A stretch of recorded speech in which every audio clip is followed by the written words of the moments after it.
true. But first, there's been a lot of talk and questions, and today again another headline like Netflix lays off a huge amount of employees, and so there's continuous layoffs, fear of recession. Specifically, I mean, a lot of publicly traded or high-profile venture-funded companies are the ones that are making the news because the sheer amount of layoffs are so large, and that comes from basically inflated stock prices or inflated valuations in private companies that cause companies to overinvest and sort of get out in front of their skis. And then when you see a slowdown, what happens? Unfortunately, employees take the brunt of it, mainly through poor mismanagement. And so the question that comes up for me is sort of like, how are you sort of feeling about this? Like, what's your stance? I've gone into a recent podcast, but actually my thoughts have evolved a lot because I've been getting this question so much, both from people on my team and from customers and other people. And my belief is that when there's a slowdown, and I'm talking about like business and marketing specifically right now, when there's a slowdown, it puts pressure on companies to make decisions that they should have made anyway. Puts pressure on companies to stop doing stuff that doesn't work anymore, but they still do it because no one's ever put pressure on them to decide to stop. It puts pressure on companies, like the 2020 pandemic in April through June, like that first little core part of it, I think is a really interesting parallel to what's going on right now, at least as a CEO. It sort of felt in April, it sort of felt the same way as it felt in April of 2020, despite all the different things that were going on in the world, but economically it felt that way. And what happened? People constrain, they conserve, they take their foot off the gas is what people are saying. So they're slowing down investments, they're trying to extend runway, things like that. But eventually, it's not going to take long, it'll take 30 to 90 days, companies figure out that the show must go on. That we're not just going to sit here and hoard our cash and just sit around and wait. We need to proceed and do things.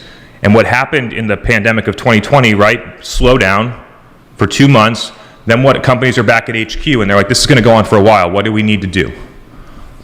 Our outbound isn't working that well. Our events aren't, or we can't do events, right? It's a pandemic. Oh, we got to figure out how to do digital demand. Who would have thought? We should have figured that out 5 years ago, but now we're actually getting put pressure on it because of the situation. So now we're going to have to go and figure it out. And what happened to that? A ton of companies like mine had a ton of success because it was right.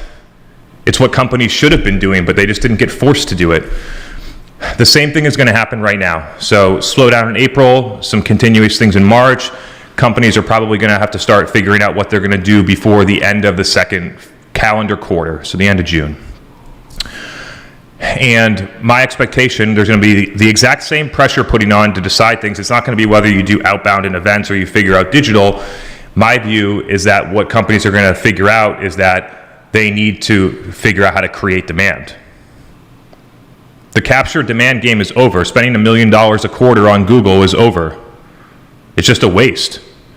And so all the companies that are overspending in all these places to capture demand, I think will eventually have to they will decide to rebalance their budgets because it's what you're supposed to do, but no one's put pressure on you to figure it out.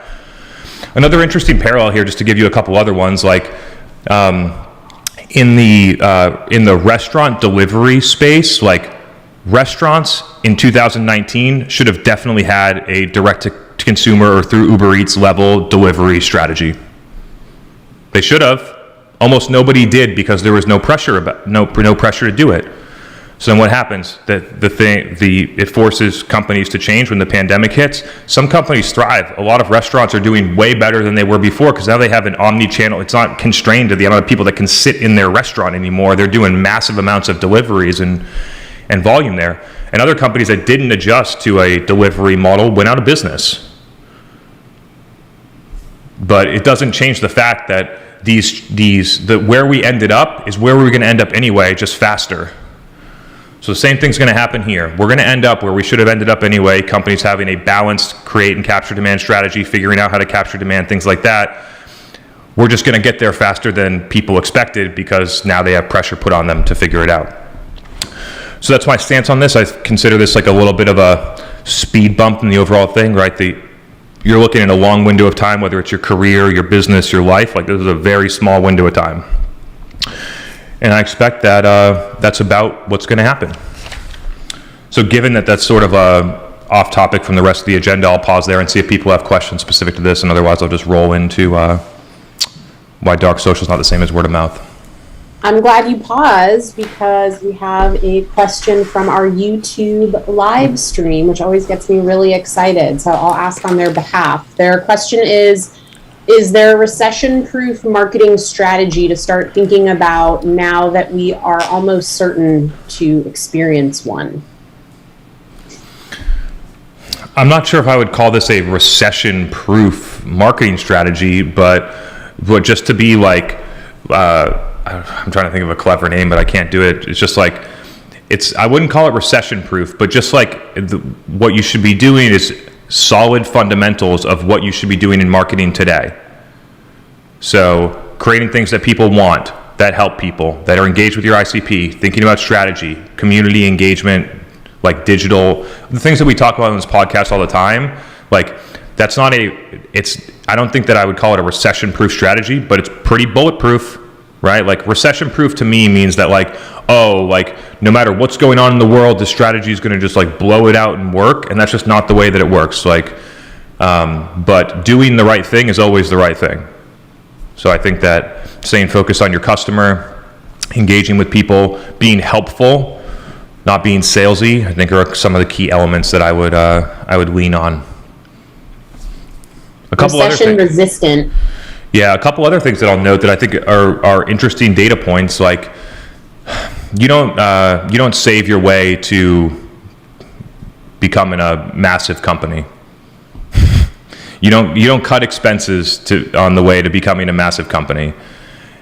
So there are some interesting situations here, and I don't know how this will turn out right now, but I can tell you how it turned out in 2020. Between April and June, so Q2 of 2020, the companies that continued to spend on platforms like Facebook paid 20% of the price that it was in March.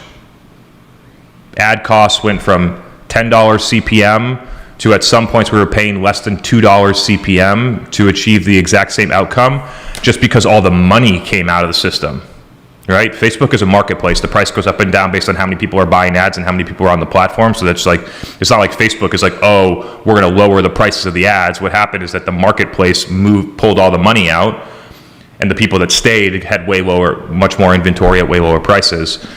So there are some interesting dynamics about how to continue on a path right now and actually be more successful coming out of it, as long as you had good business fundamentals going into it. If you're out in front of your skis and you have no runway and you aren't going to be able to get to your Series C without laying off employees and doing a bunch of other stuff, then that's kind of the situation that you're in. I don't know what to say. But if you had set your business up in a different way and been a little bit more conscious on profitability and runway and cash burn and things like that, then perhaps you could have just cruised on through this. So we'll see what the magnitude of the situation is as it goes, but it doesn't change the fact that there's going to be companies being built in any type of recession, big or small. There's still an economy, and there's still tons of companies that win. Just so happened that during the pandemic, a lot of cloud and digital and things like that were the ones because of the situation in remote. So we'll see how it plays out this time. Yeah. I have another question from Suzanne on this topic. Can I bring her on? Of course, yeah. All right. Let's do this. Suzanne, welcome to the show. You can ask your question live. Hi, Megan and Chris. Thank you. I was kind of thinking about Chris, about the recession kind of accelerates some businesses decisions that should have already happening. And several episodes you kind of talked about, and I'm curious what you think this recession might kind of some pressure on that as maybe kind of being imagined and maybe going to marketing or just what your thoughts are. Yeah, just to repeat back the question, because it looked like we had some audio issues. Is everyone getting feedback right now, or is it just me? Yeah, so I think Suzanne was asking about the SDR role. I get it, but even when I'm talking, I'm getting feedback on myself now. It looks like someone's muted, so maybe we're good. Okay, perfect, yeah. Suzanne, SDR role or just broadly, SDR specifically? SDR specifically, and do you think it'll accelerate moving that role over to marketing?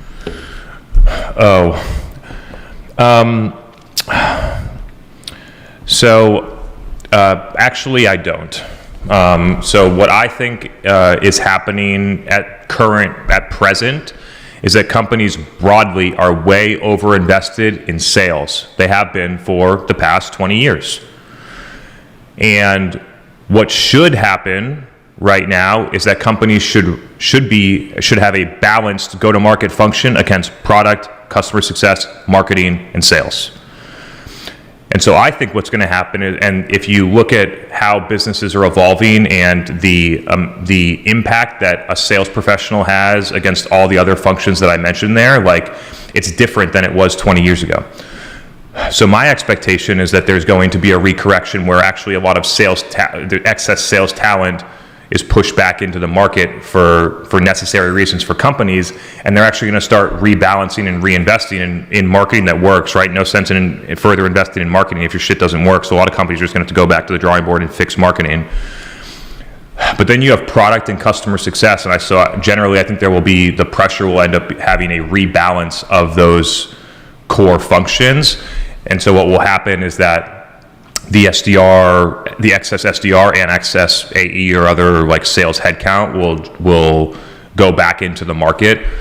I don't foresee it accelerating the reporting structure of where SDRs belong. It's possible that happens, but that wouldn't be the first thing that I thought of.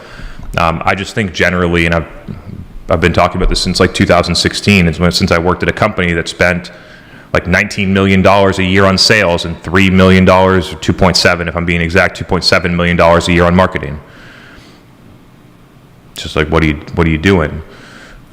So those are my thoughts on what will happen when the pressure happens. And I don't know, I can't see, but I hear some people talking about that sales is actually taking the brunt of it right now. I have no data to support that, but qualitatively, that's what I'm hearing. Nice. So let's get into why dark social is not the same thing as word of mouth. I'm excited for this one. I am too. That's why I'm taking a drink of the DGL sponsored homemade Pedialyte. Keeps you hydrated, keeps you ready to go. Okay, here. Yeah, so I'm hearing a lot of stuff just in the wild talking about forget dark social. It's just it's word of mouth. It's been around forever, and I'm here to just talk through the obvious differences about the situation so that people can understand that, because I can't even believe these comments. It just, to me, shows a little bit of ignorance. And so let's talk through it. To recap for everyone, dark social is defined as word of mouth channels through the maturity of the internet that scale advocacy, sharing of content, and other forms of word of mouth that don't create intent data and don't get tracked by attribution software. Dark social. The main things that could include: social networks, content platforms, third-party events and meetups like a VC or PE CMO meetup or something like that, direct word of mouth, Zoom, Twitter DM, LinkedIn, chat, things like that, a community like Peak Community, Pavilion, or the other tons of them that exist for different buyers.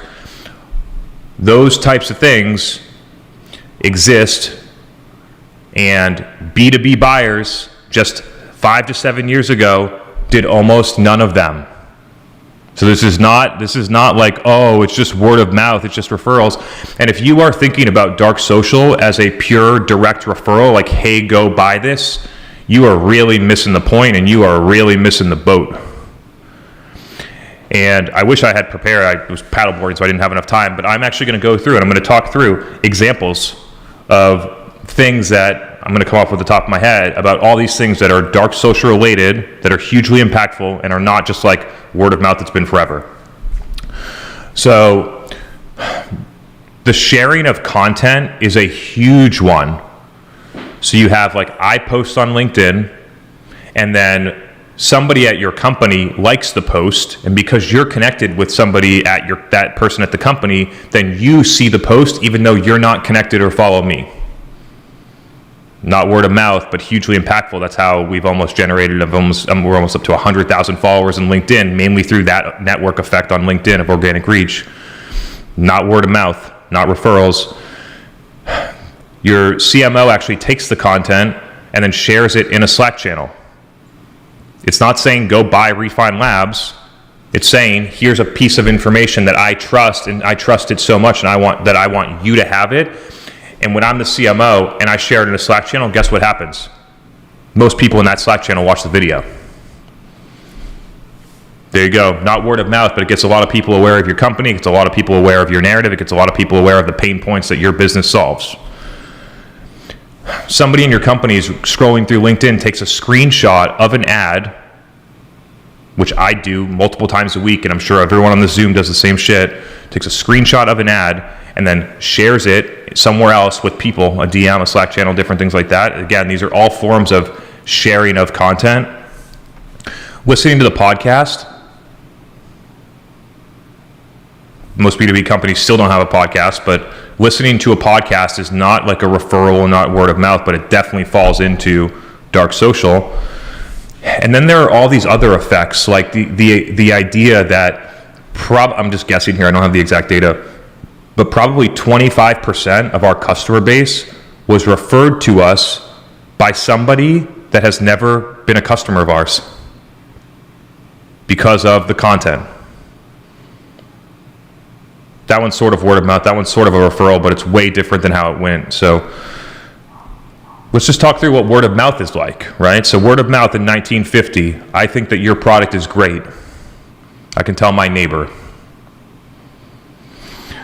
Word of mouth in the year 2000, I think that your product is great.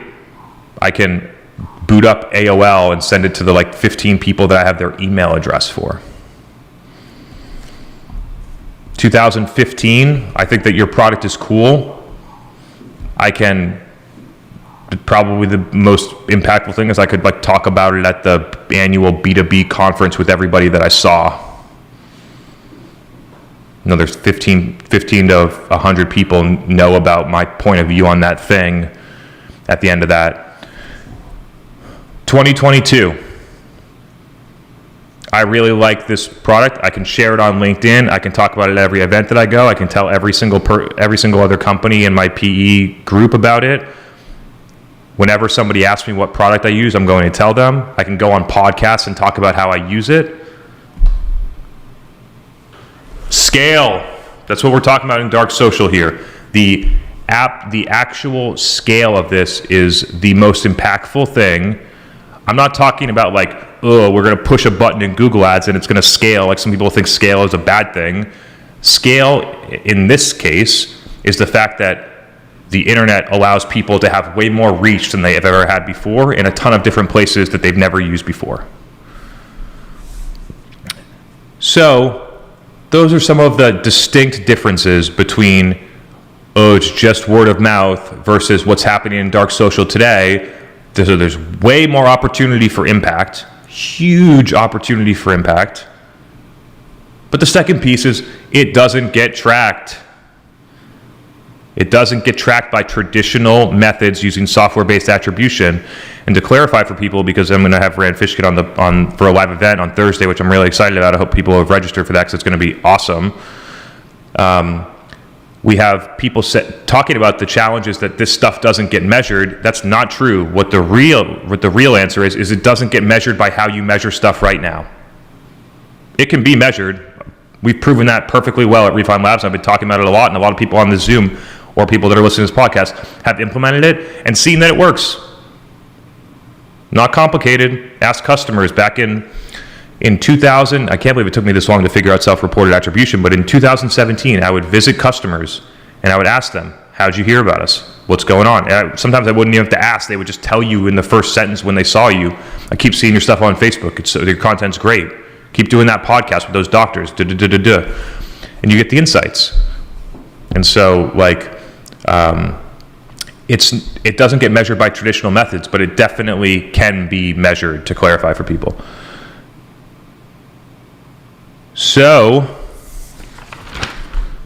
that's why dark social is not the same as word of mouth. It's actually not even close.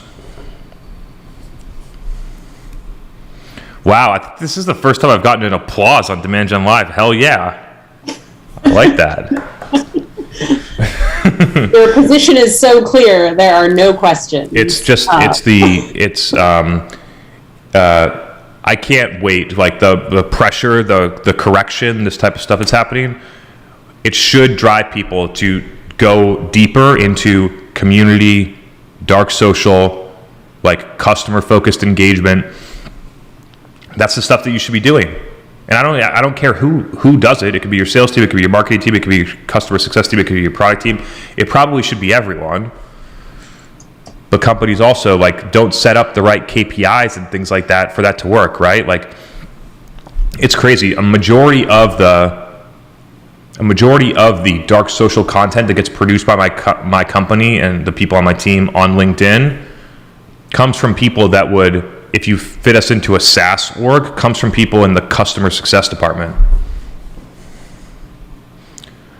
I would love to see, like, and it's crazy, all the customer, not all of them, but typically customer success people are very close to the customer.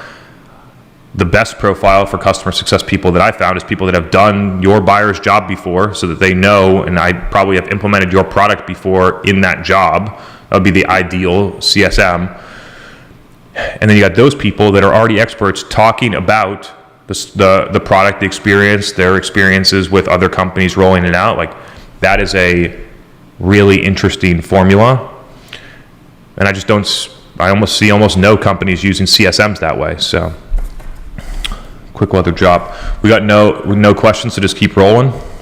So I got a lineup for AMA, but you're on a roll. I feel like you should cover the second agenda topic, and then we'll dive into AMA. Unless you want me to squeeze in a couple questions before you get to. Let's just get into it, and then we'll go straight to the AMA.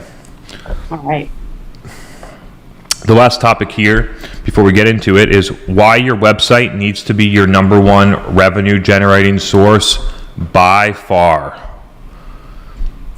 Right? And so every company should go in, and like a lot of people think about this as marketing sourced revenue and then try and get it to a certain point. But the way that you use attribution can game this. Like I've seen people talk about like the idea that you're going to score your marketing team success against first touch attribution makes me want to throw up. I know exactly how to game that metric. Just go out, run direct response to all of your target accounts, get all of them in there, get one touch point, don't have to do anything else, and just wait till they close. You did absolutely nothing, but you're going to take credit for every deal that closes. So you can. It's just like so crazy that you can look at how companies score marketing and reverse engineer as a smart marketer how to game that metric without doing anything useful for the customer or the company. So first touch attribution is just like the worst. Because I think that it incentivizes direct response activities to create a single touch against a contact that just allows you to claim attribution against that contact in perpetuity. Doesn't make sense to me. So it's not about not in my view marketing source with some level of an attribution model. I think that what we should be looking at as business professionals and marketers is what is the source that's capturing the demand. You're going to have a couple of different sources. You're going to have your website. You're going to have your sales team through outbound, targeted outbound, cold outbound, intent data, triggered outbound nonetheless. You're going to have one through a partner network if you have a partner network. And you might have one through field or events that capture demand. So anyway, you got places that are capturing demand. The way that you assign credit to those, and I'm not even sure credit's the right word, the way that you attribute those and the way that you look at that is how did someone come in to get into your pipeline? It's really not complicated. And then all you need, because it allows you to forecast and plan very clearly against like Outbound is going to typically have longer sales cycles, lower win rates, like way lower, right? We're talking about companies that go and run outbound to enterprise accounts to try and sell mid 6-figure plus deals, and their stage 2 win rates are like 4%. And then you look at the stage 2 win rates of companies that are coming through the websites, pipeline sourced through the website, and they win those at 35 or 40%. Smaller ACV, but way higher win rates, way lower sales cycles, and you sort of need both of them. So you got these different places where you're capturing demand, the website being the one that should be the best revenue generating source by far. The reason is because think about what you do as a buyer. When you want to buy something, what do? You go to the website, and then if you can sign up for it without talking to a sales rep, you just do it. If you can't do that, then what do? You click book a demo or request a demo or talk to an expert or something like that. And then you buy. You try to buy, right? Some companies get so far in the way that they literally can't get out of their own way, and you try to buy, but you can't. So if that is the natural flow of what a buyer does when they're interested in buying, shouldn't that be the place where you capture the most demand? And the effect here with this level of dark social, if you're doing marketing well, then all these people are going to be leverage or executing independent buying journeys on their own, right? So you're putting out content, information, it's being consumed, received, shared, talked about, things like that. And then people, now that they've consumed the content, shared it in Slack, set their business priorities, gotten budget, talked to people, gotten people on board, then they're going to go straight to Google. Then they're going to find your website, and they're going to submit a demo. So that is the reason why it should be the number one revenue generating source by far, because when somebody wants to buy, that's what they do. It's a natural path. And so if they did that, there's 0 people on here that are like, when I want to buy something, I'm hoping someone cold calls me so I can talk to them. There's 0 people on here that are like, when I want to buy something, the first thing I'm going to do is I'm going to wait for the next time the company's got the trade show, and then I'm going to fly to New Orleans, go down to Bourbon Street, go to the convention center, and stop by their booth and buy. And there's nobody that's like, oh, when I want to buy something, what I'm going to do is I'm going to go to the company's website, I'm going to peruse their partner list, and I'm going to find a partner that I want to work with, I'm going to go through with them. So I get that you capture demand that way through proactive strategies, but the way that buyers want to buy is not that way. And so how can you as a business architect a go-to-market strategy that aligns with how people want to buy, that involves educating them, empowering them to have an independent buying journey where they collect information, discuss it internally in a lot of places that never get tracked over a significant period of time. And then when they are done buying, they come to you and they want to execute the transaction as succinctly, flawlessly, as possible. That's why it should be the number one generating source, and it's among those sources, it's really not that hard. You know what I mean? Websites should be at least 40, somewhere between 40 and 60, I think is where in the range of where you want to be. I think it can actually be too high. Maybe I'm saying 40 to 60, don't hold me to that, right? It can fluctuate based on the business dynamics and the ACVs and things like that, but 40 to 60 is a pretty good spot. You're going to be getting probably 20 from direct sales sourced, outbound and SDRs together. You're going to get some level from partner, 5 to 15%, depending on that.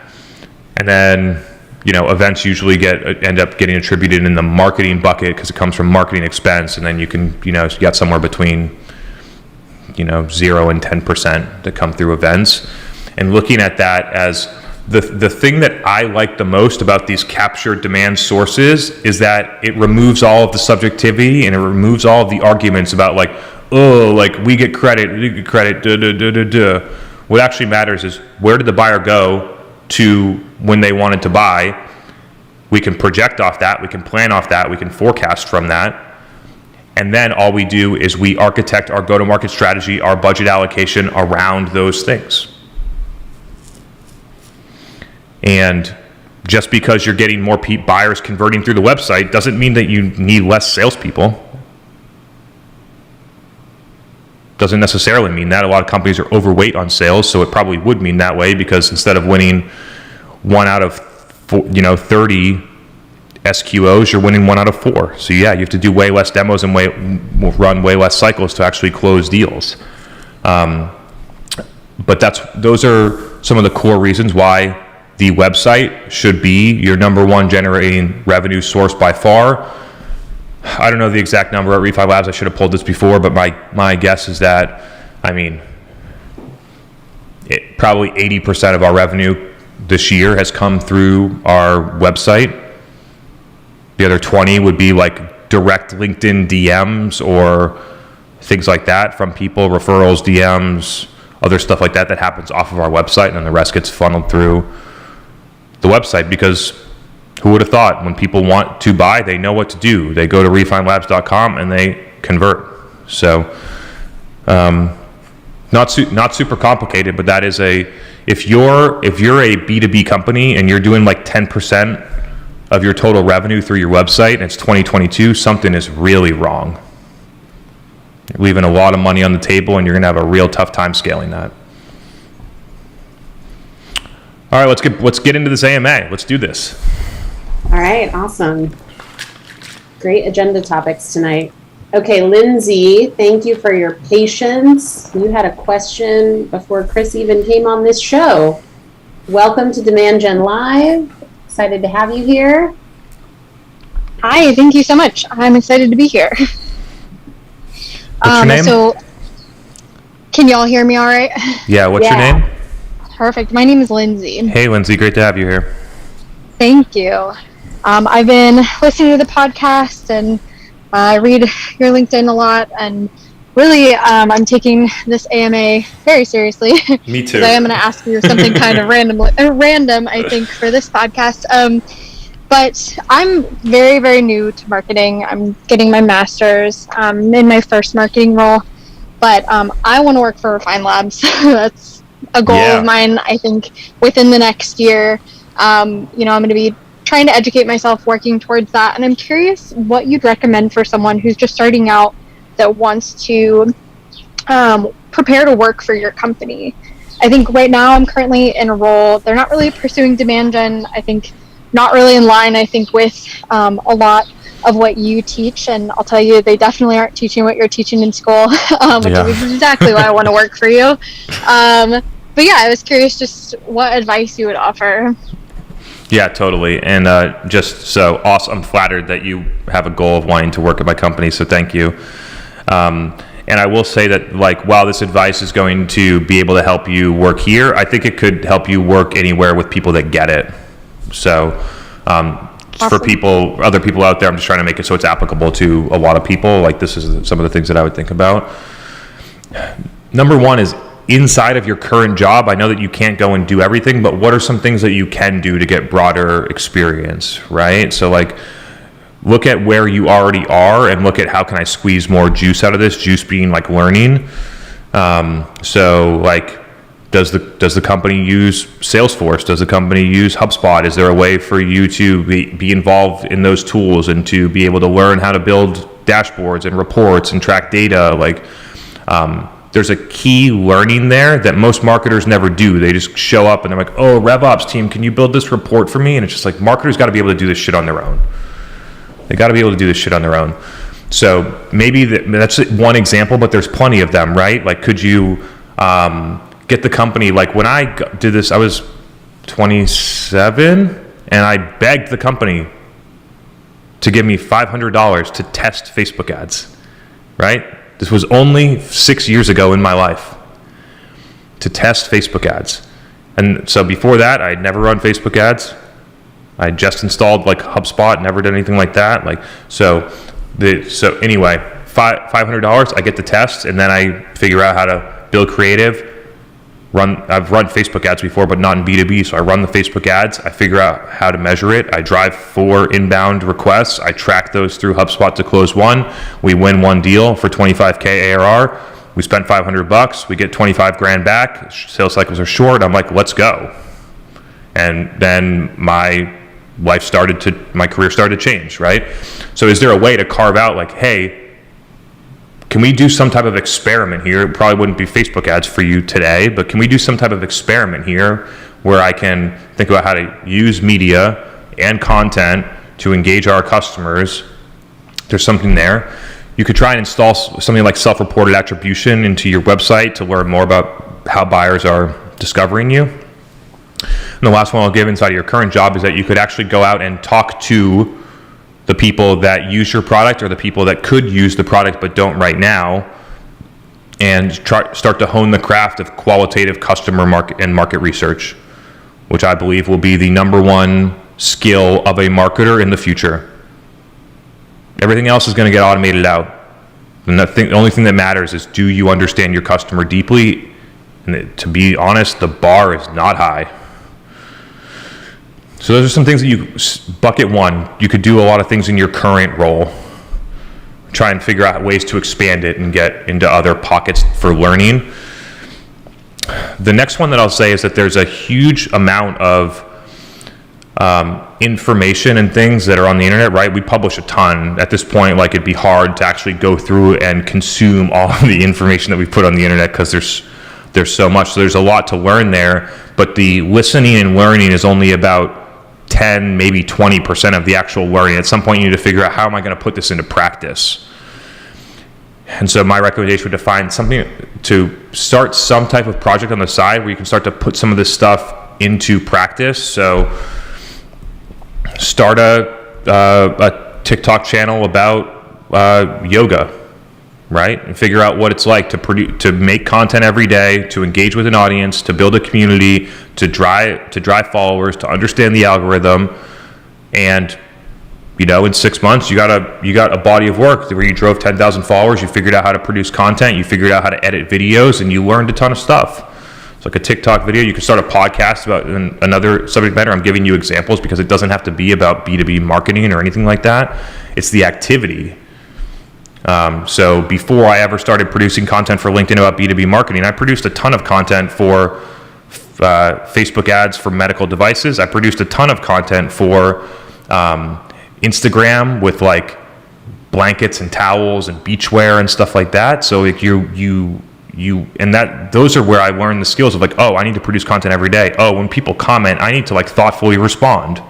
Oh, like when I post over here or I run these ads, we get more sales. I'm starting to understand how this stuff works, right? So is there a way on the side to do something? And the last option would be not the last option, but a third option would be to start some level of like an e-commerce store selling t-shirts or hats or sandals or a digital content product or anything like that. Not to get rich, but to figure out, what is it like to have a product that I can sell for X and I need to acquire customers for X minus 50%. How am I going to figure out how to acquire customers and generate revenue, which gives you a huge amount of discipline that most B2B marketers never have, and the difference between the margin that you make on your product and how much it costs you to get a customer. Most marketers are just underwater, wasting the company's money on driving unprofitable customers because it costs too much money to acquire one, and they never think about it because they've never run a business before. So they're just like, oh, we got $500,000 a month on Google, let's go. And it's just a complete waste of money. So anyway, those are two like really core things that you could definitely do in the next 6 months to learn. But I'm going to pause and see what you think. Oh yeah, no, I was just going to say that this is perfect. I'm going to be our company's like go-to Salesforce data person essentially. So I'll be in charge of all of our reporting and whatnot. So I feel like this is a really great, I think, baseline for me to jump off there. So I really appreciate your thoughts on that. Thank you so much. Yeah, happy to help. That should keep you going for at least a good 6 to 9 months, I think. But if you would come back in about 30 days and let us know how it's going. I'm sure a lot of people would get value of understanding and listening to your journey. Absolutely, I would love to. I will be here every Tuesday, so Awesome. thank you. Thanks, Lindsay. Keep the questions coming, and great luck for that. And I hope to see you in a final interview one of these days. Thank you so much. I really appreciate it. Thanks, Lindsay. All right, Taylor, I'm going to bring you on next. You might have not one, not two, but 3 questions. And you know what? I'm feeling happy tonight. I'm going to allow it because they're all good. So kick us off. We'll allow it. Awesome. Thanks, Megan. Thanks, Chris. It's good to be here. First time on the live event. I've been listening to the podcast for 3 or 4 months and been super helpful. Learned a ton. Kind of like a quasi mentor to me. So I really appreciate the influence and learned a lot from your stuff. No pressure. Don't mess up. Yeah, we're all watching you. Don't worry, I won't. My first question is around life cycle stages for contacts and companies. I know you talk a lot about getting out of the MQL game and the lead gen game. How does Refine Labs segment out the different stages as it relates to MQLs, SQLs, stuff like that? I think I'm about to blow your mind. Awesome.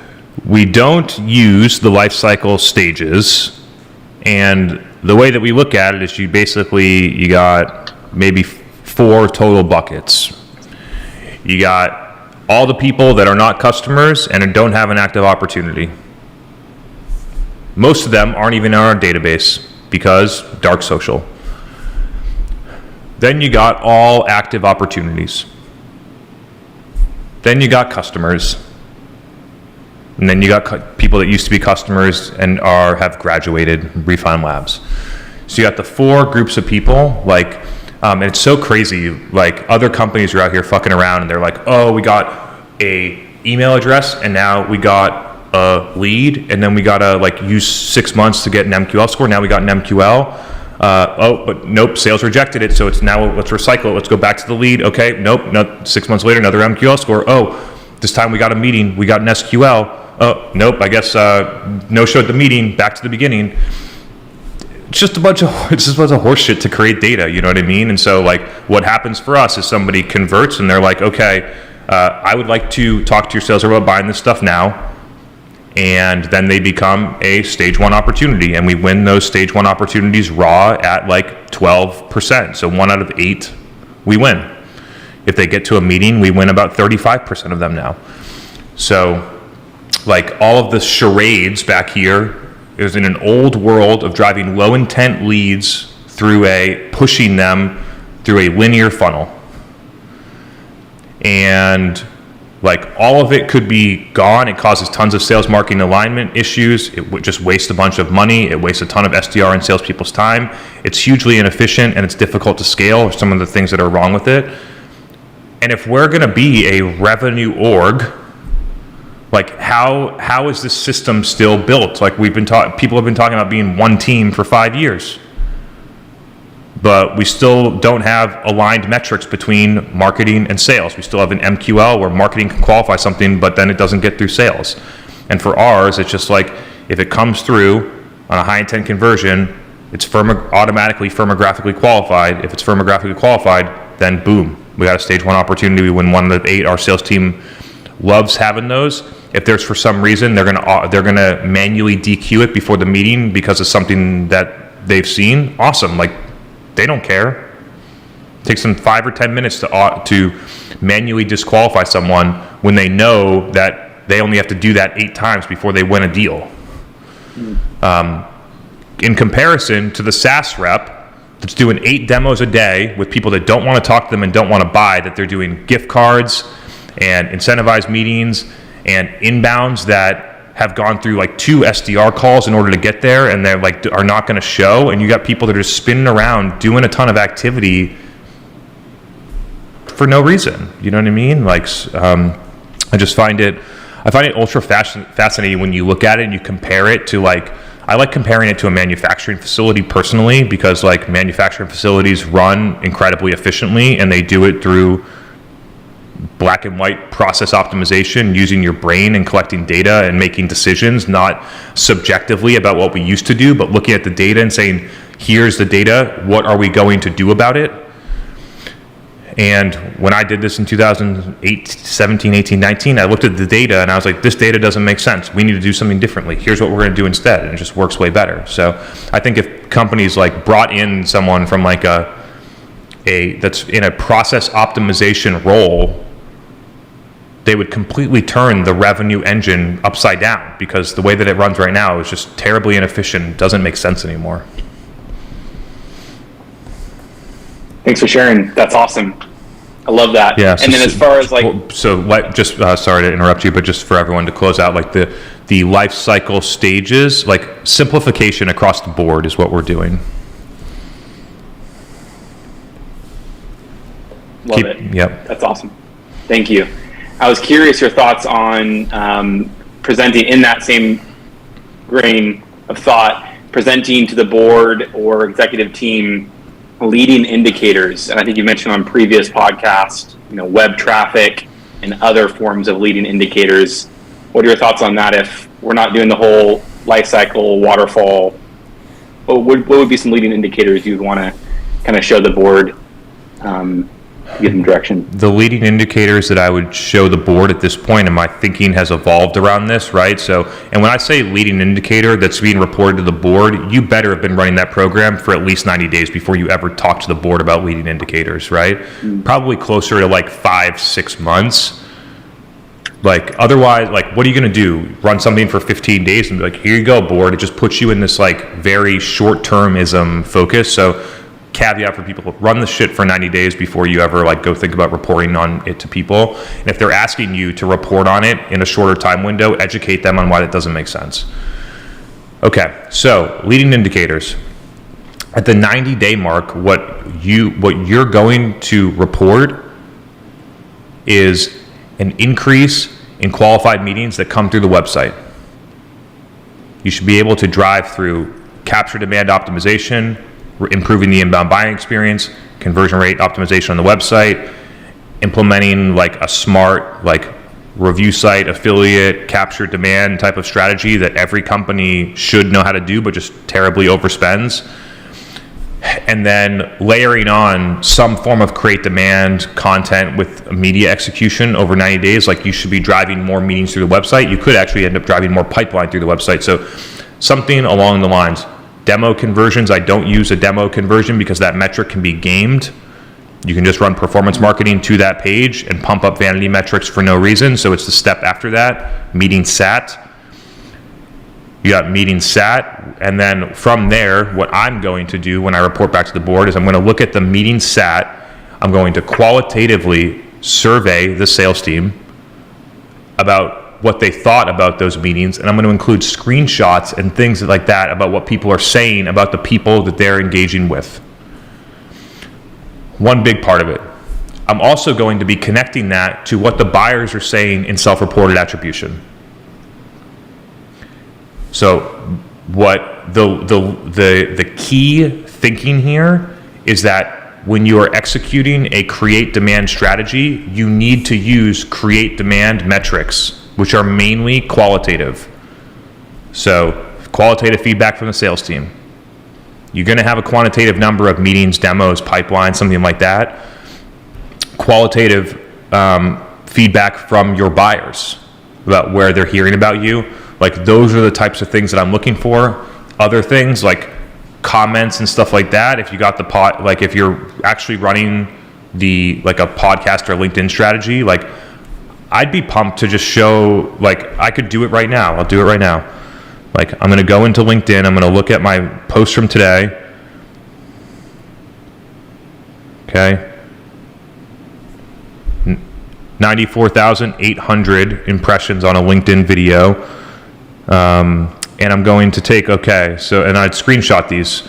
Chief Marketing Officer, second degree connection, absolutely agree, especially in this, marketing in the long-term view is a luxury. I would just take screenshots of all of these CMOs that are tagging 5 people on their team, CMO at a target customer, VP of marketing at a Series A company tagging someone on their team. I would just go through. look at all these people, look at how engaged they are with the things that we're doing. Like, all of these data points, they must be supported by business level data, right? So the business level data, we're moving meetings, we're moving pipeline, we're moving something like that. But then all of the other things about like showing what are we learning, how do we know this is working, and what are we going to do next, getting driven through what are your customers and your sales team saying, I think is the major unlock for people. And you're not going to need 50 slides with a bunch of like ad data and clicks and conversions and all this other shit. Just figure out, what is the customer saying? How do I put this into a story about how we know that it's working, what we're going to do next, and why, and then present that to people. So I think, again, like even to your first question, I think the simplification of this again is just like to simplify, like less metrics, less stuff, less slides. Show me, what does it mean to the business? How do we know that it's working? What are we going to do next? Love it. Do you have time for another question? Yeah, man. Keep rolling. Yep. We'll Sweet. allow it. It's kind of awesome.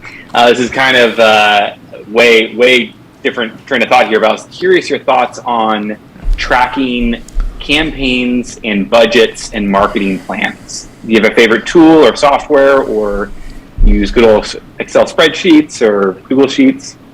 What are you tracking? Like what type just of far as stuff? like campaigns, budgets, ROI, long-term planning, all that fun stuff. So I think that part of the answer, it's funny, all three of your questions I'm sort of going to answer with a simplification message, right? So the only way to sort of like get attributable ROI is on capture demand sources, or capture demand activities where you're capturing demand when you should be creating it, either way. So this like whole like ROI tracking conversation and why companies don't innovate and why they're stuck and why they don't create demand is all driven through this mindset. So it's like unlearning that stuff is a big part of it. And for me, which is, this is what I've been doing even when I was working at several B2B companies leading demand before this, which is that you only have a couple of core programs.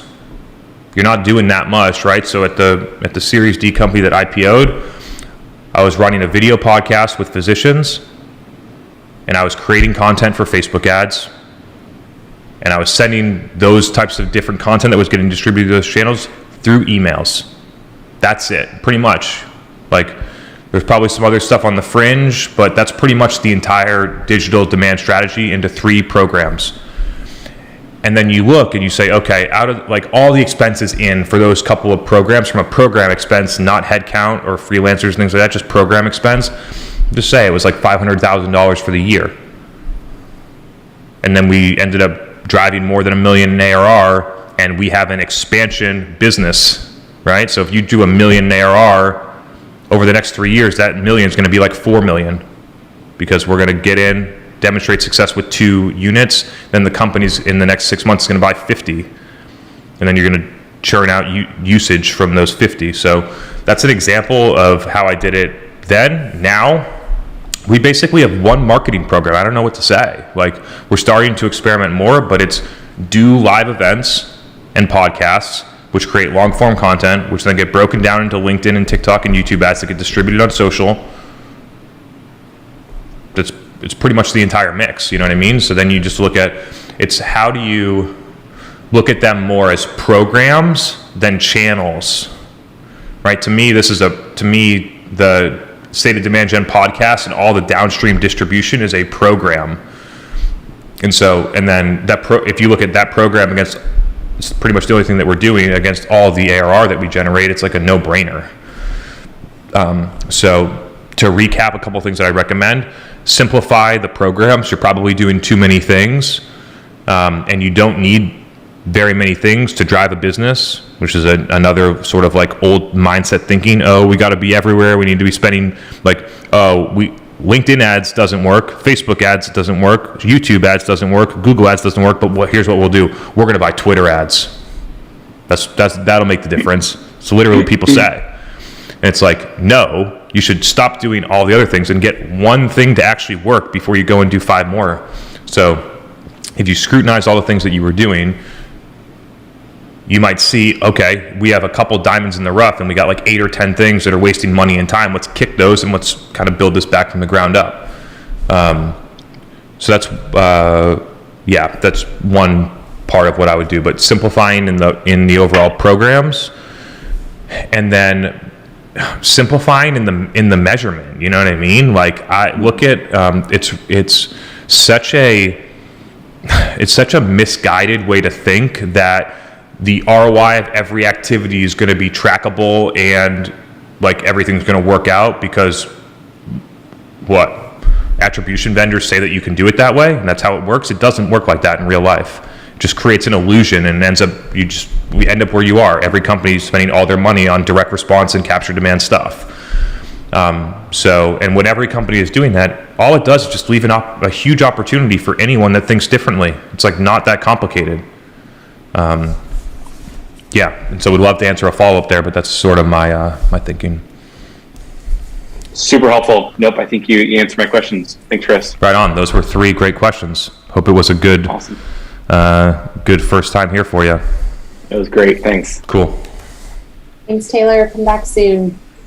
Okay, I have to get this in because I know that you love success stories when people take what they learn and then apply it to their job. So Austin can't come on, but asked me to share this and then ask a question. Let's do it. He said a couple months ago, I came on and asked Chris about a new demand gen role. I've been given true freedom and budget to run a Refine Labs light playbook, and it's working. Hundreds of engagements on our ads every week. I'm treating paid like organic and just targeting really well. I'm 2 months in and I have received some inbound leads from target accounts, which is great. What are some other signals I can bring to leadership's attention to demonstrate that it's working? Also, the self-reported attribution of my inbound leads are saying my channels, LinkedIn and live events. So I think he's mainly wanting to know if you have any other advice for him about how he can continue to tell the story internally to support continuing his execution of the playbook. What you got to do is figure out how to turn up the dial and get this from Refine Labs Light to Refine Labs Heavy, because this shit is working. Let's go. And every company does this. They start light and then they wait way too long to acknowledge that it's working before they make it heavy. Like this, you don't need any more stuff. What was there was perfectly enough. I was going to say, did you do self-reported attribution? You answered it before I was there, right?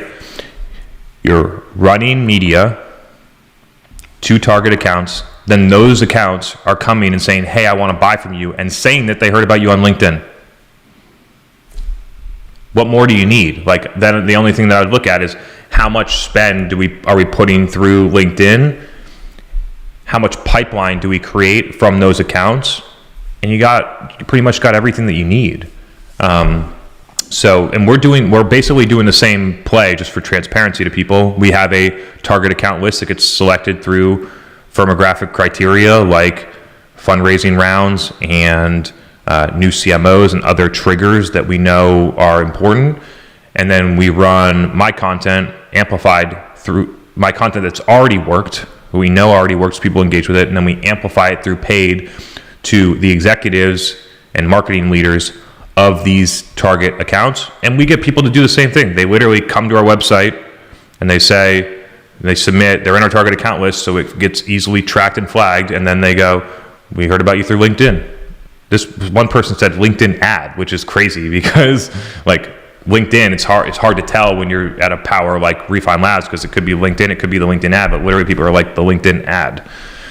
So I think you got pretty much all that you need, but you got to work on, so this is where you're going to have to go from being a marketer to a business leader that executes marketing. This is the transition. This is the most important part for your long-term career, is figuring this stuff out.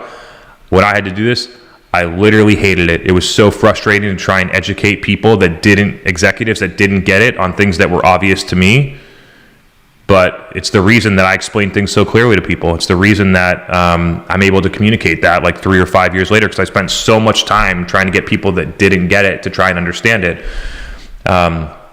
So figuring out like what is the cost per qualified opportunity that's coming through your website? How does that compare to your outbound channel? What's the investment overall in marketing? Can you calculate have deals closed won? Can you calculate pipeline velocity? Could you compare that to outbound? Do you have access to the financials so you could see how much is invested in outbound versus marketing program spend? You got to start to peel back the layers and think, if I was the CEO, what should I do? You sort of already know a lot of what they should do, but then how do I get them to understand that that's what they should do? So that would be the next frontier.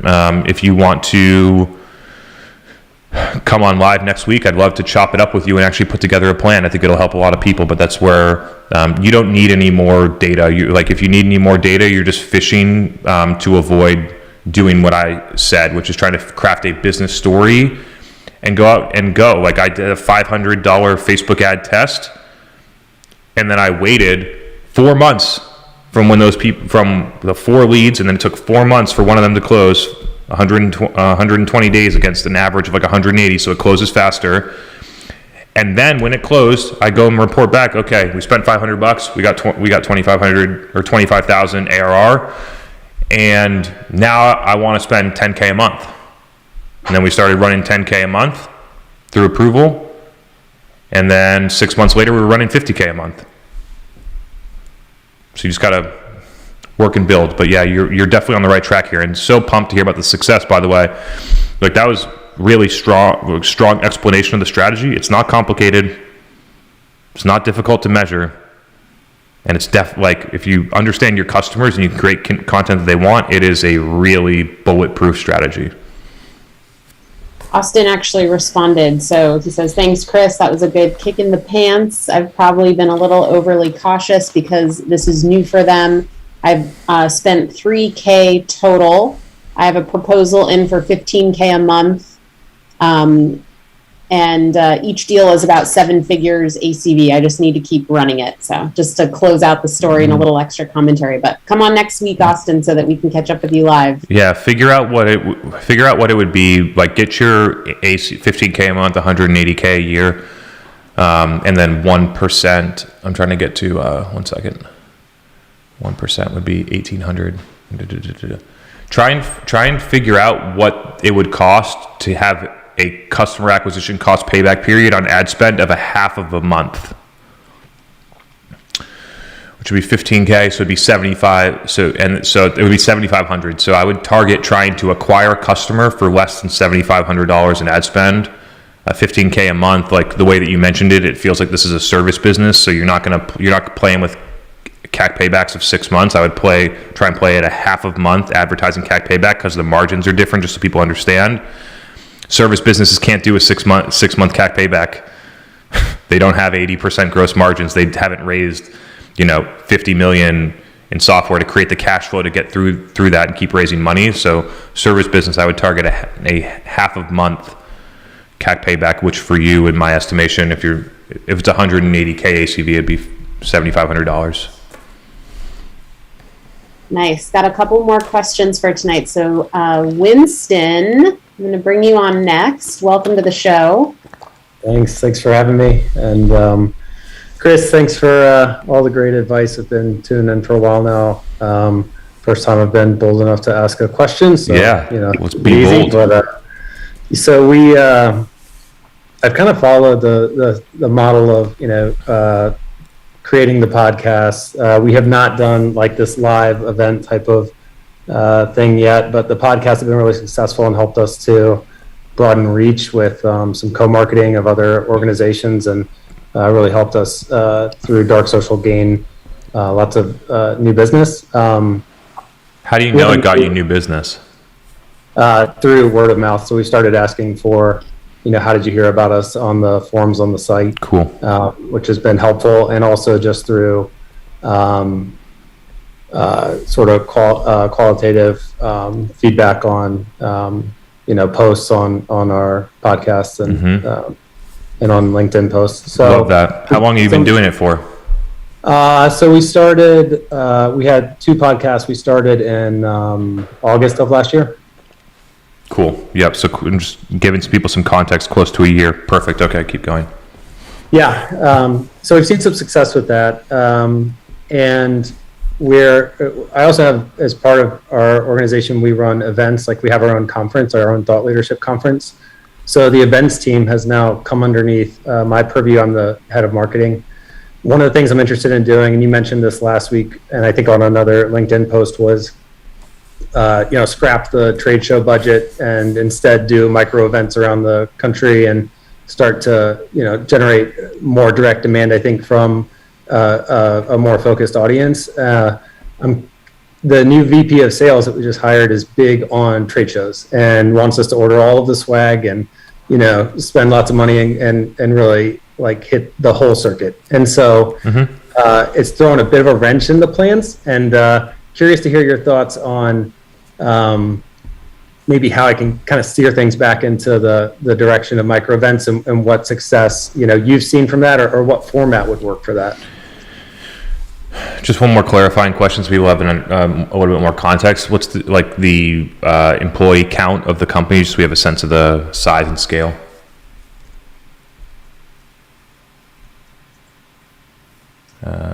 Sorry, is he on mute again? Yeah, I think that happens. Yeah, 1 second. Bringing you Sorry, back. What's been- sorry about that. I hit mute too soon. That's all right. So question, employee count, 170 employees, Okay. around the $25 million company. Yeah. Okay. Well, I'm going to give you a couple options here. So, has the business done trade shows before? I imagine that they have, yeah? Yep. Have you analyzed the business data, the performance of those events? Yeah, it's spotty at best. So I joined in Yeah. late 2019. We had 2 trade shows we went to before COVID. We tracked lead gen efforts with those. Not a lot of success from the 2 that I oversaw, and then things went on hiatus with COVID. We didn't do a lot of virtual events just because we didn't think there was much return, and we're starting to. But now things are opening back up, and the mood is let's go to all the trade shows, and I'm trying to slow that a bit. Yeah, I would be too. Okay, the next layer, I think this is, I'm going to get to why this is a Band-Aid, but this is something that I think that you should consider as a way to get to option 3. Option 2 would be, okay, Mr. VP of Sales that really loves trade shows. What we've decided, because it's coming out of the marketing budget, that we're not going to do these because we're going to do these things instead. And so if you would like to attend these trade shows, it could come out of your budget. I think that's a fair approach. It's sort of confrontational, which is why I'm sort of not recommending it, but I just wanted to say that for the impact, because it puts it in perspective of look, you want to do this shit, go and do it. You know what I mean? Right.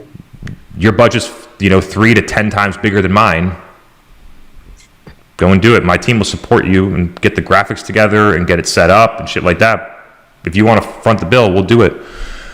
So that's one thing, but the real root is that you need to get the CEO and your VP of sales aligned on what a marketing strategy means today. That's the root of the problem. I don't know about your CEO, but definitely the VP of sales, and I've been in this before.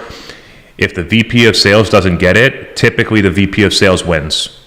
Yeah. So the thing that has to happen here is the education of your teammate, your counterpart, about what are we here to do in marketing, and how is that going to impact the ability for you to achieve your objectives. And so that's the black and white, the only thing, right? You can go to I checked the business data, it doesn't work. If you want to pay for them, you can do that. But the real thing is they're not aligned with what marketing should do today. Yeah. Cool. So those are some options, but I would, it's not even to me, it's not even trade shows versus micro events right now. It's just like tactics aside, there's misalignment at the executive level about what this function should do. For sure. Yeah. And that's, one of the other things I'm trying to do is change the culture a bit to be less sort of vanity metrics for marketing of website traffic and leads to more, marketing generated revenue, direct revenue attribution, and also just, get deeper into the analytics of the business and how the business makes money so that I can demonstrate that that the marketing team is adding value from a revenue standpoint versus some of these, like creative things that we do. So, one thing that has come to mind is like, can we pilot some like smaller, more local events and actually generate, interest from those and then allocate more budget to that type of activity versus the, broader, just general conference. I hesitate to tell you to do that as a first step because I think that regardless of whether or not it works, you're still in the same place. So I think that there's two things that you need to work on before you ever think about actually doing the event. You need to get philosophical alignment with the executive team on education about here's how we do marketing and here's how we're going to measure it and here's how we're doing right now, which is a data point that you may have but I don't have it, which is like 25 million ARR company, 170 employees. I hope that you're doing at least 20% of net new revenue that comes to the website. You know what I mean? So like there's already a flow. Right. How big is the flow? What's the pipeline and sales velocity of that flow against other flows?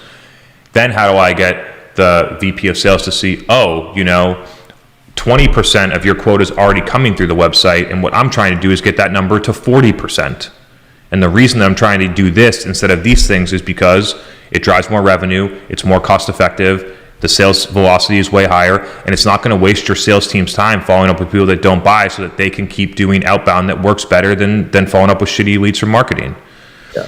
So there's like this level of explanation and getting on the same page, which I'm not going to sugarcoat it to you. There's times where this just doesn't flat out work. I started my company because I was in a situation like this at a smaller company where like the VP of sales didn't get it, the CEO didn't get it, they asked me to resign. It ended up being the best thing that ever happened to me.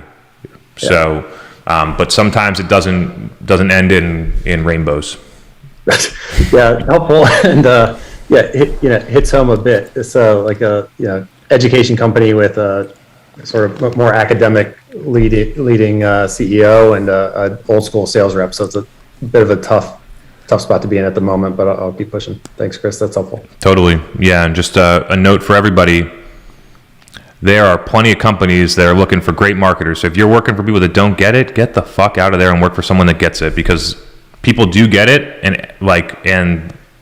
While it looks like there's tons of marketing talent out there, there's really like a top echelon of people that get it, and the pool is small. So it's sort of like understanding your worth as someone. Like for how do I say this in a way that makes sense? Like 3 or 4 years ago, like I had a job and I thought I was like stuck in that job. Like I had to make it work, and like I had to like work with people that didn't get it and do shit that I didn't believe in and explain stuff. And then like you come out of it and you're like, wow, actually like I'm a really talented marketer. There's a lot of companies that could use my skills. There's a ton of people out there that don't get it. Like there's more of an opportunity for me. I have options. There's a world of abundance. So just trying to I could sense that a little bit from you, so I hope that was helpful. But those are some of the things that in a transition for me, as I see the market at a different level, that there's just like there's a lot of options for people that understand how to do it. Yeah, that is helpful, and I am a bit in that spot, but have that recognition and have a little bit of upside where I am somewhere. Yeah.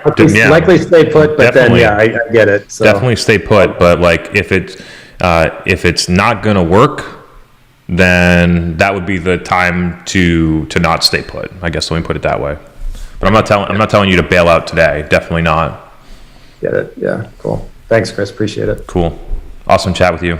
I'm sure that was helpful for others too. Thanks, Winston. All right.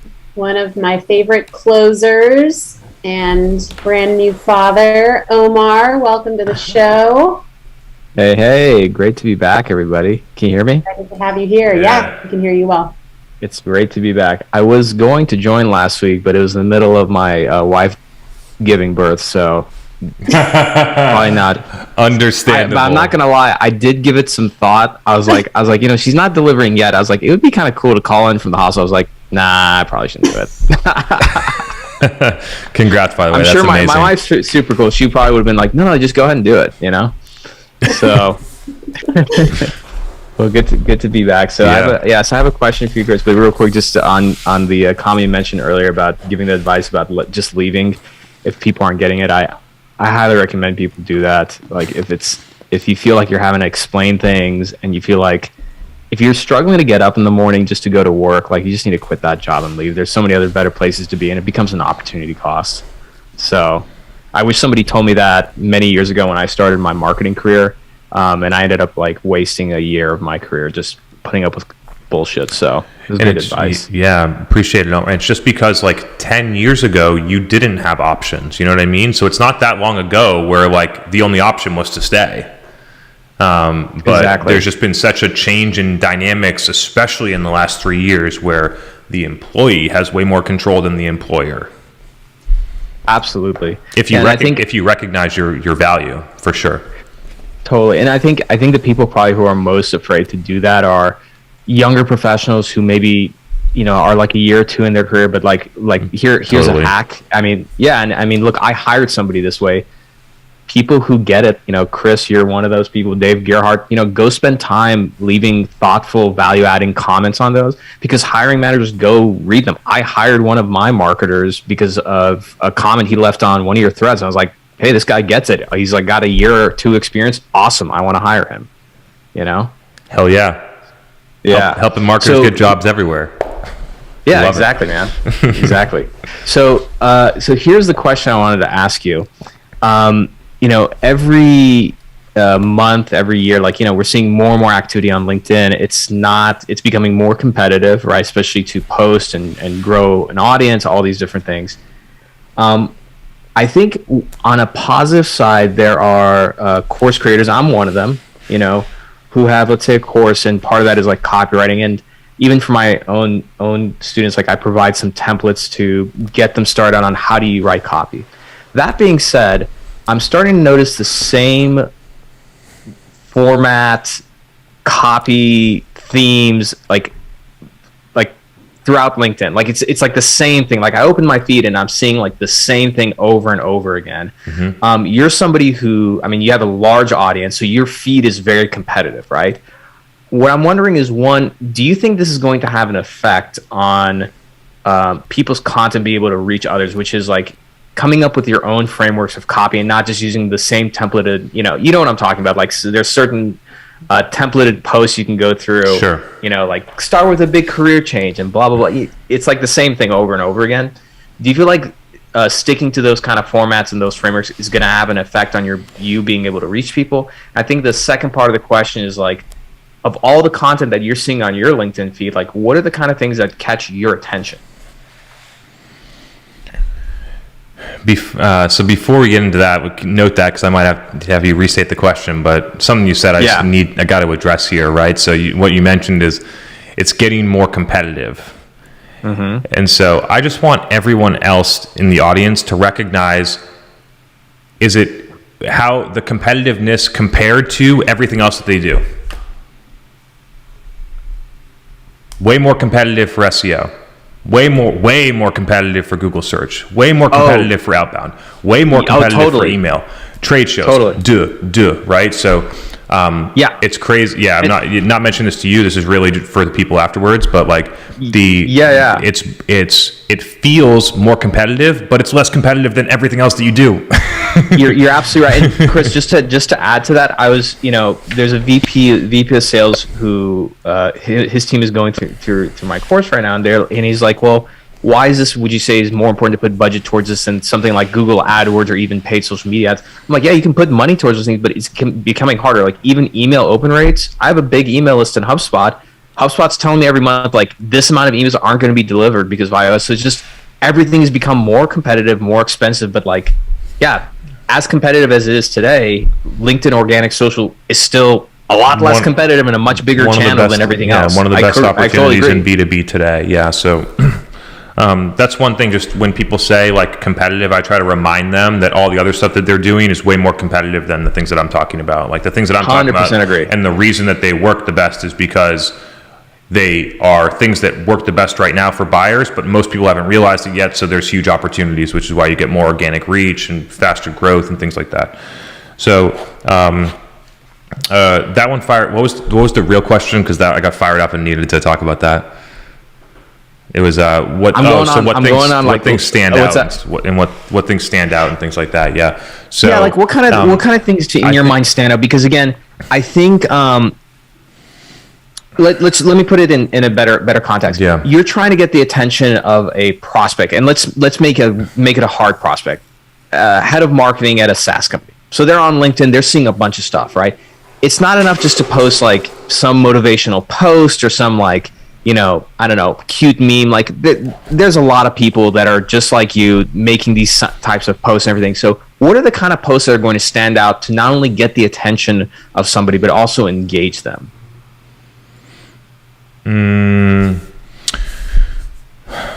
Well, I could be also doing a really shitty job of asking a question. I've had very little sleep lately. It's cool. Yeah, I'm going to go in two different directions here. The first one is like, I think that on LinkedIn, video is the differentiator right now. I think that video is the differentiator, and what sets people apart in the sea of sameness of like long text posts of following some framework and talking about something that doesn't matter or so fluffy or made up or things like that. Mm-hmm. That a video cadence creates way more credibility. You can't plagiarize it. Number one reason why I post video for people that don't know the story. I started posting video in August 2019 because I would post it and somebody in Europe would plagiarize my post from the day before, and I would wake up and I would see my own post verbatim plagiarized by somebody in Europe. And so I was like, do you ever call anybody out on that? And no, it doesn't.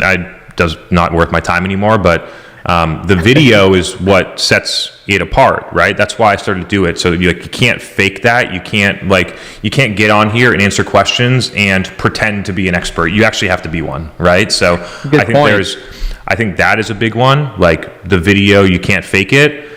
I think that by doing some level of a live Q&A that you talk about the shit that people actually want to know, not the stuff that you wish they wanted to know. So live Q&As feed in, like, what do people actually care about? I think that having a perspective that's unique and that matters, right? There's a bunch of people that talk about like MQLs or a bunch of typical marketing garbage and get no engagement on it because it's a sea of sameness that people have. So like, you got to have a perspective that actually matters and that people actually care about and it resonates with. So those are some of the ingredients of like both format and thinking about how it stands out and how it works.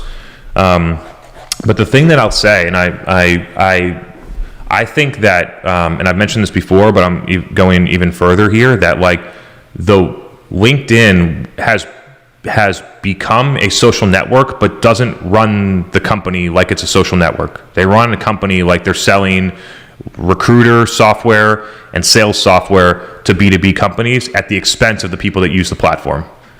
They do not, like, their user base is their lowest priority, and it's a huge vulnerability for their business long term.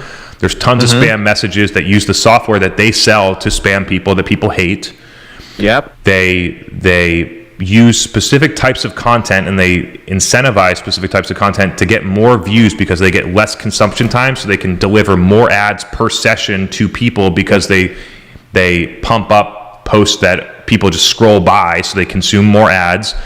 There's a lot of things, whether intentional or not, the platform has done to demonstrate that they do not put their users first. In addition to that, they can't innovate as a platform. Think about all the stuff they've tried. They tried stories, complete flop. They tried, I don't even know if they did a Clubhouse copycat or whether they killed that before they launched it. I don't know whether they did it or not, but they were trying to, and that never made it anywhere. God, Gosh, there's more. But so those are a couple of the examples about the things that they've tried to do that have totally failed because they can't innovate on the features or the functionality of the product. And at the same time, they game the algorithm to pump up polls and a bunch of dumb shit like that, which is all indicators to me that the platform is at risk for all of its attention going somewhere else because someone could easily take it, So, and the reason that the content feels the same is because the platform hasn't innovated. Look at Twitter. Twitter's the same thing, but way farther out, right? So the Twitter product since 2009 hasn't changed almost at all. Mm-hmm. And what? Like, you get the same type of content. Like, there's no innovation when the platform stays that restricted. LinkedIn's been the same for almost the whole time that they've existed. It's just a shorter time window than Twitter, but that's where they're headed.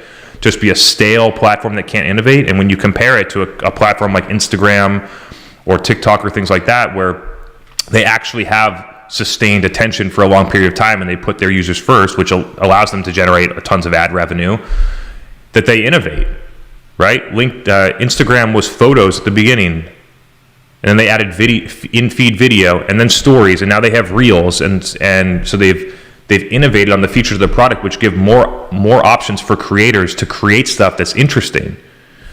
And LinkedIn just simply has not been able to do it thus far.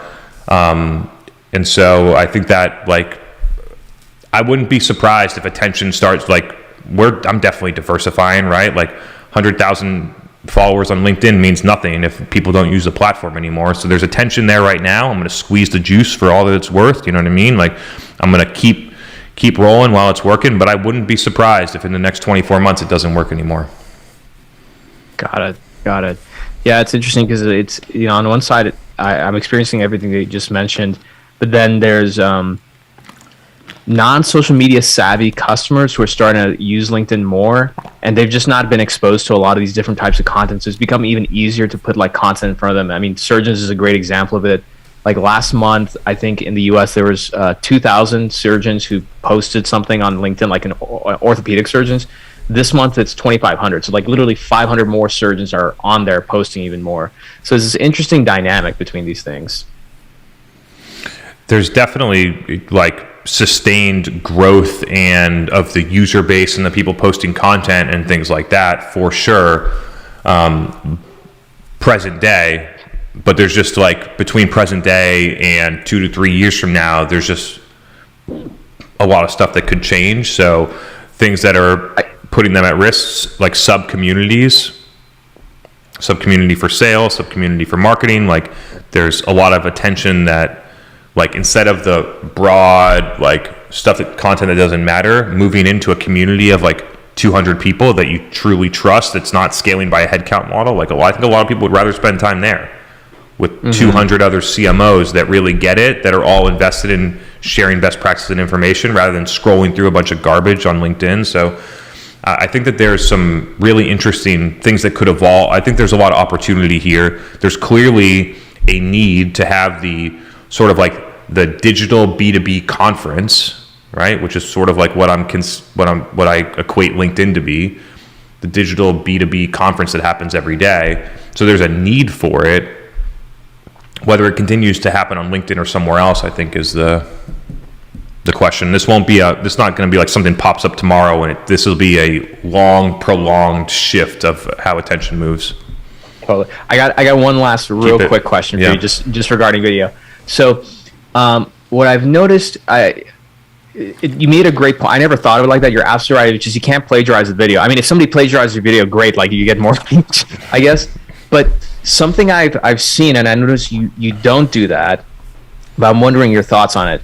On one side, I see the value in terms of ease of producing content. If you produce a video on Instagram or TikTok, you download that video and then you upload it on LinkedIn. You, however, and again, I know you have your own team behind you, you've always produced video specific to LinkedIn. Like, you've never gone and created on TikTok or Instagram and uploaded that way. Just for the general marketer who's listening to this, when it comes to their own personal, professional brand, what would you recommend? As in, like, why don't I do the reverse post? Yeah, like, yeah. Do you recommend making videos specific to LinkedIn, or do you recommend making it easier and just going and doing it on Instagram and TikTok, downloading it and uploading that to LinkedIn? I recommend creating content as natively to the platform as feasible from an economic and time standpoint. Also prioritizing the platforms that perform the best for you right now, right? So when no platform is performing for you in a big way, like, sure, create a TikTok video and then throw it on LinkedIn, and it's novel because nobody does it and you get some engagement and like it. So yes, there's like that way to do it. But for me, like, if you go through the process of like experiment, qualitative positive signals, like repeatability, operationalize, scale, like I'm in the scale phase, right? And I'm in the scale phase of LinkedIn. So like, I'm not here to like go backwards and try and take things that are native to TikTok and bring them onto LinkedIn. I'm just going to figure out how to innovate natively on LinkedIn.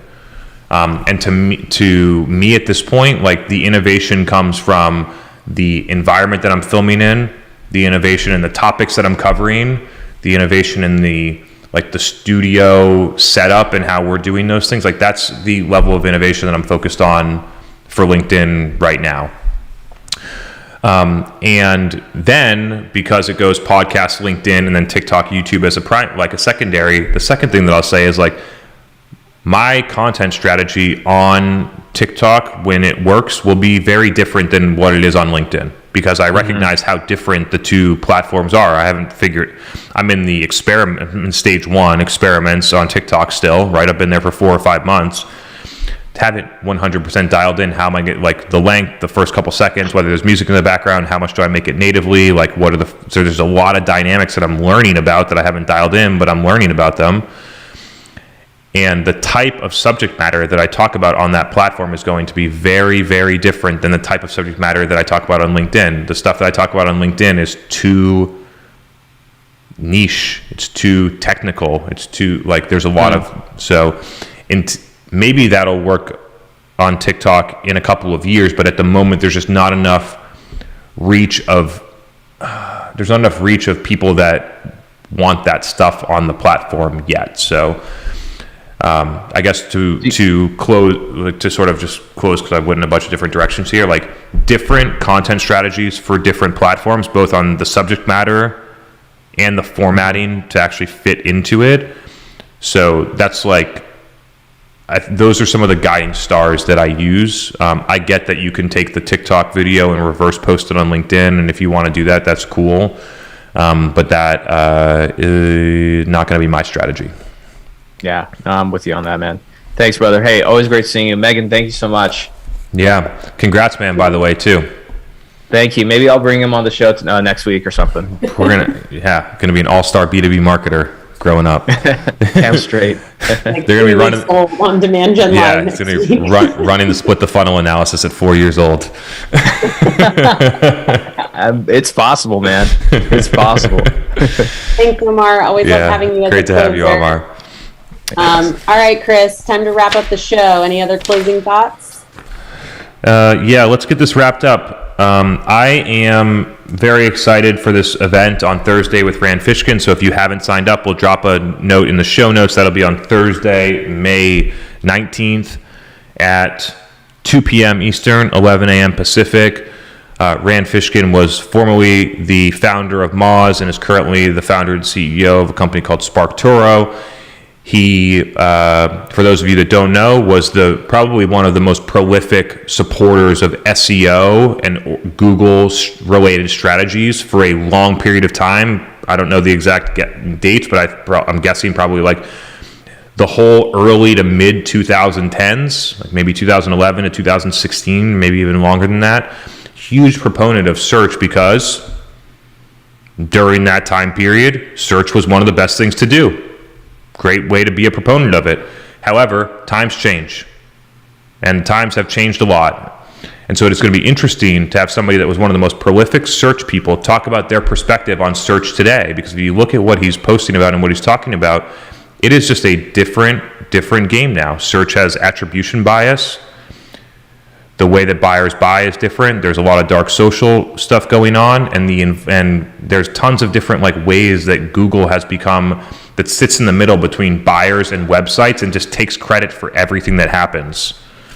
So I'm looking forward to diving in there. I think it's gonna be super valuable for people. We're probably going some directions also. Rand has very creative and I think progressive ideas on how to build, fund, and scale companies now after his experiences at Moz. And if you haven't read the book Lost and Founder, I'd encourage you to check that out. We're going to go in a ton of different directions here. I think it's going to be super valuable. So if you all can be there live, that'll be on Thursday. The episode will go live on the podcast on Friday. And yeah, I think that's what we got. I appreciate all of you being here. Can't wait to see you for a future Refine Labs event. We also got asked if we're going to do any live in-person events. No guarantees, but what can I say? We'll try and make it happen sometime before the end of the year for at least one or multiple micro events. Winston, shout out to you. Hopefully you can get some of those done too. All right, everyone. Great to see you, and we'll see you soon. Thanks, everyone. Have a good week, everyone. See you next Tuesday.